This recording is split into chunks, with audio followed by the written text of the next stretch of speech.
Big tech is under scrutiny. Google's second antitrust trial in a year is about to get underway in Alexandria, Virginia. Google is defending itself against claims that it has illegally maintained dominance over the online advertising market, and that has led to higher prices for customers. The start of the trial comes a little over a month after a judge ruled that Google's search and ad businesses violated antitrust law. Here with reaction is George Allen Hay. George is a professor of law and economics at Cornell Law School. He's also a former chief economist for the Department of Justice's Antitrust Division. George, it's great to have you here. And just by your accolades, you are the perfect person to talk to about this. So first, to start us off with the significance of this trial, because in the past, when you take a look at at least the share price reaction, it looks like investors have very much shrugged off some of the regulatory pressure in the past. Is it different this time, and why? This case is a little different from some of the other cases. It's a bit of off the map. This is not something which is seen regularly by consumers. We know what we know what the result is of Google being a monopoly in search, but this is back office stuff. This is how the advertisers get put together with the web producers to place ads, and so it's not really caught the public's attention. Well, so it comes back to acquisitions, though, that they've made, right, to make sure that they could really entrench the ad serving capabilities and ultimately the ability for advertisers to come in, bid in, and ultimately be able to perhaps try and get the best price that they can. But I mean, there's so many, to your point, layers to how they've kind of secured their position and really cemented this duopoly that became Facebook and Google for so long. So is there any breakup or unwinding of that specific part of the business that has a larger financial implication for Google here? Well, certainly you're right. The case does involve, in part, some acquisition made a number of years ago. Interestingly, both of those acquisitions were approved by the government at the time. And so part of the challenge for the government will be to explain why they want to come back and get a second bite of the apple. But at the end of the day, if Google is found to be an unlawful monopolist, one of the remedies that the government will seek will be some kind of divestiture. Now, so much has happened since then. The companies that were divested are not the same as that part of Google now. But one can imagine some form of divestiture, which would be simply a part of the remedies that the government will seek.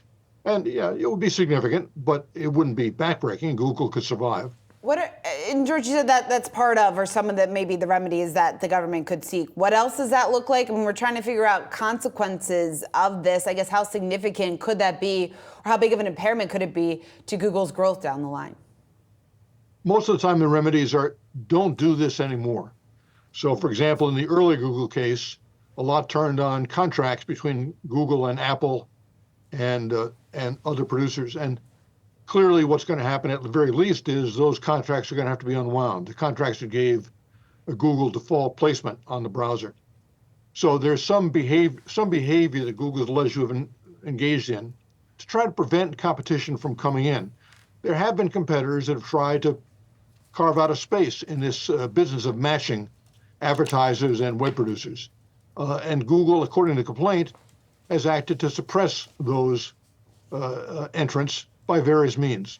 And so one remedy would be you can't do this, you can't do that, you can't do this. Whether that's going to be enough to restore competitive conditions, that's something the judge is going to have to be you're going to have to deal with. The government may well say, no, we need more than that. We need something more substantive. But divestitures are very, very rare in antitrust cases. They happen only in extreme cases. Normally, the judge can find some conduct which, if you change, will solve the problem. Like, for example, undo the contracts in the Google of Google and Apple.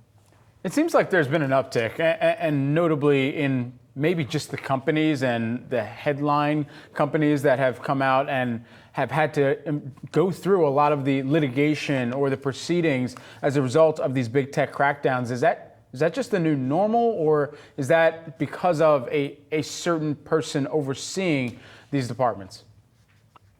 I think it's more the former. That is, I think about, let's say 5 years ago, the antitrust community more or less woke up to the fact that, wait, we've got these huge platforms out here that really haven't been taking a close look at from an antitrust perspective. And so there was more or less a consensus reached and it even predated the current administration, that we really need to, antitrust people need to take a close look at these platforms.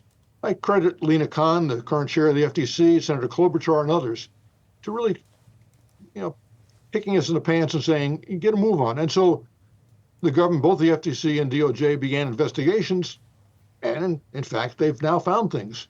So I don't think it is a political matter. I think it's simply that we woke up to the fact that purely from a straightforward antitrust matter, there are some potentially serious problems here that need to be addressed. George, what do you think? I guess when we're trying to get to the heart of the issue here, what regulators should be focused most on or are focused most on, is it how these companies are exercising the power that they have, and how difficult is that to really prove here when you talk about the fact that Google, obviously far from the only tech giant that is facing regulatory pressure? The main issue in monopolization cases is how you got, if you have a monopoly, if you don't face serious competition, how you got there in the first place and how you stay there. How do you prevent new entrants from coming in and taking away your market share? The important thing to realize is that this is very unlike a burglary. A burglary, you break into a deserted house at night, you know it's illegal, but you hope you're going to get away with it. You hope no one will find out about it. Everything Google has done over the past 20 years has been done more or less in the public. They've thought about their conduct with the advice of antitrust lawyers and economists. They pretty clearly believe they have good answers to the DOJ's questions. And that's how it's going to play out. I mean, they will say, yes, we did this. No, we didn't do that. The things we did, we can explain why they're not anti-competitive, why they're legitimate business practices. That's the challenge for a court, is that unlike a burglary where all you have to do is catch them.